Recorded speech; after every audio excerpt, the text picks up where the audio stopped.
Pernah ngalamin ini? Jam 11 malam niatnya cuma nonton satu video pendek di YouTube atau TikTok.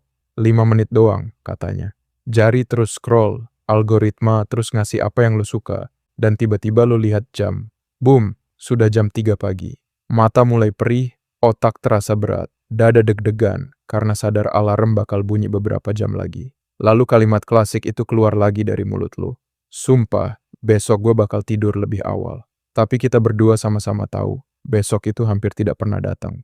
Lo terus terjebak di lingkaran setan yang sama. Yang bikin makin kesel, di tengah penderitaan lo kurang tidur, selalu ada satu orang. Entah teman sekantor lo, bos lo, atau manusia-manusia produktif di YouTube, yang dengan santai bilang, gue tidur 4 atau 5 jam aja udah cukup kok.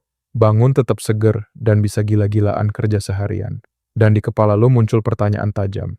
Ini orang bohong, minum kopi segalon, atau emang dia beda spesies? Hari ini, gue mau bongkar rahasianya. Kenapa sebagian orang bisa tidur lebih sedikit, tapi bangun jauh lebih fokus, lebih tajam, dan kelihatan lebih hidup daripada lu yang tidur 8 jam, tapi bangun tetap kayak zombie.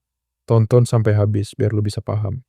Dengar baik-baik, ini bukan mitos, dan ini jelas bukan motivasi kosong ala hustle culture, yang menyuruh lu kurang tidur demi sukses. Itu omong kosong. Ini murni sains. Kita di sini tidak mau menghancurkan waktu tidur. Kita mau meretasnya. Kita mau ngehack sistem biologi tubuh lo sendiri dengan cerdas. Masalah utama tentang tidur adalah kesalahan fatal yang dipercaya mayoritas orang. Kebanyakan orang mengira tidur itu cuma soal durasi. Gua udah tidur 8 jam, harusnya aman. Padahal, tidur itu murni soal arsitektur dan kualitas. Setiap malam saat lo merem, otak lo sebenarnya tidak mati. Otak kita justru bekerja keras dan bergerak dalam sebuah siklus. Satu siklus rata-rata berlangsung sekitar 90 menit.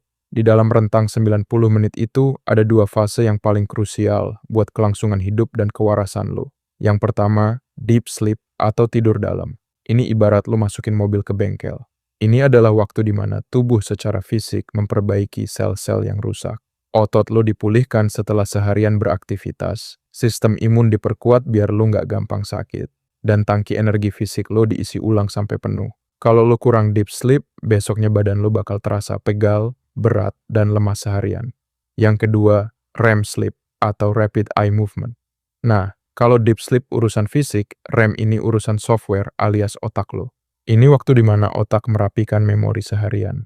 Mana informasi yang penting disimpan, mana sampah yang harus dibuang.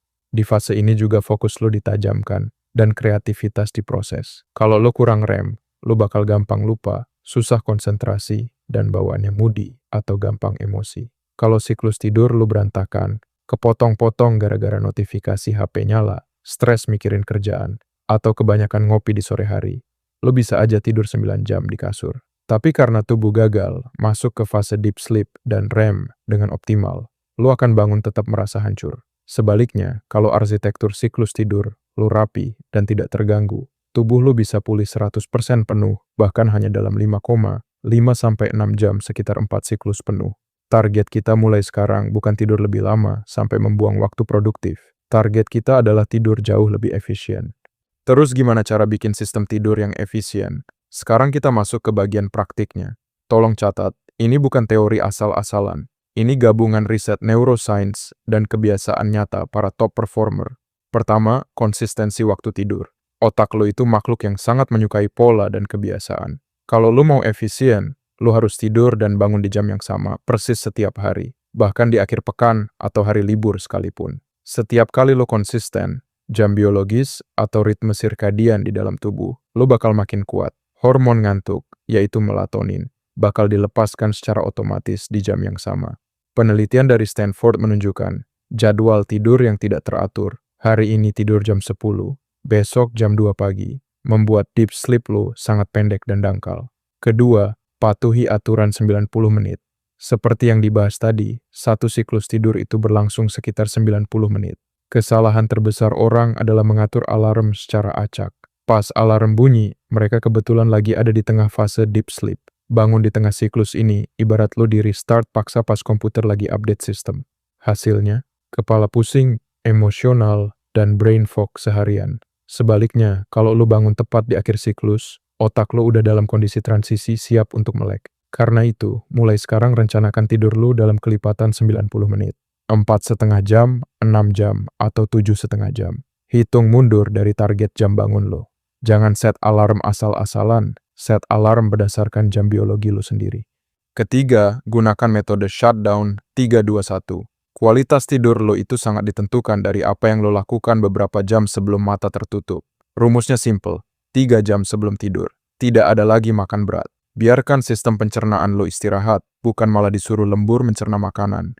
2 jam sebelum tidur. Stop semua pekerjaan, tugas, atau obrolan yang memicu stres. 1 jam sebelum tidur.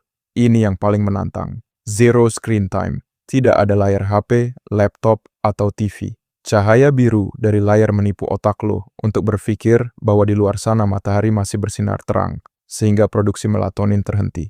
Ganti 1 jam terakhir ini dengan lampu redup, membaca buku fisik, menulis jurnal, melakukan peregangan ringan, atau mendengarkan musik pelan. Ini bukan ribet, ini adalah cara ngasih sinyal ke sistem saraf lo bahwa tubuh sudah aman dari ancaman dan siap untuk istirahat total. Dan jangan lupakan satu hal penting ini, pagi hari adalah kunci. Banyak orang cuma fokus memperbaiki rutinitas malam, padahal apa yang lo lakukan di pagi hari sangat menentukan kualitas tidur di malam berikutnya. Begitu mata terbuka, tolong, jangan langsung pegang ponsel dan scroll sosial media. Lo cuma akan menghancurkan dopamin lo sejak menit pertama. Begitu bangun, langsung keluar rumah. Dapatkan paparan cahaya matahari pagi ke mata lo selama 10-15 menit. Cahaya pagi secara otomatis akan menekan sisa melatonin semalam, meningkatkan serotonin, dan menyalakan mesin otak lo secara alami. Setelah itu, paksakan tubuh lo untuk langsung bergerak. Cuci muka pakai air dingin es, push up 20 kali, atau lakukan gerakan singkat apapun yang menaikkan detak jantung lo. Dalam beberapa menit, energi lo bakal naik drastis menembus atap.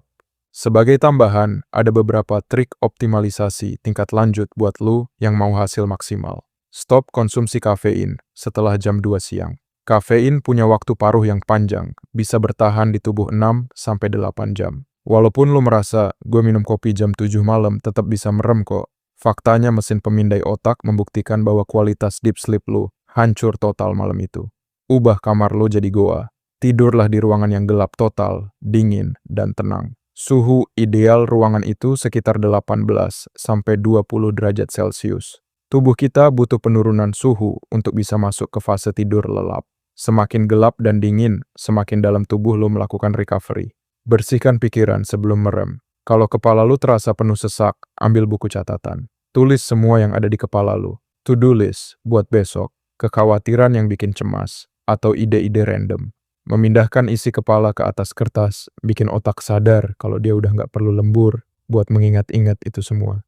Sebagai penutup, tanamkan pola pikir ini kuat-kuat di kepala lo. Tidur bukanlah sebuah kelemahan atau tanda kemalasan. Tidur adalah alat performa tertinggi lo. Hidup ini bukan tentang siapa yang bisa pamer tidur paling sedikit, tapi tentang siapa yang otaknya pulih paling efisien setiap malam.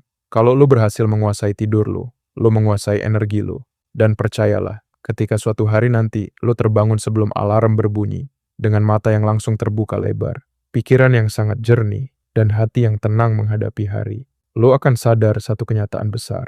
Lo sebenarnya tidak butuh lebih banyak waktu dalam sehari. Lo hanya butuh tingkat energi yang lebih baik. Tidurlah lebih sedikit jika memang harus, tapi yang terpenting, tidurlah lebih cerdas. Subscribe kalau lo suka video self-improvement yang aplikatif seperti ini.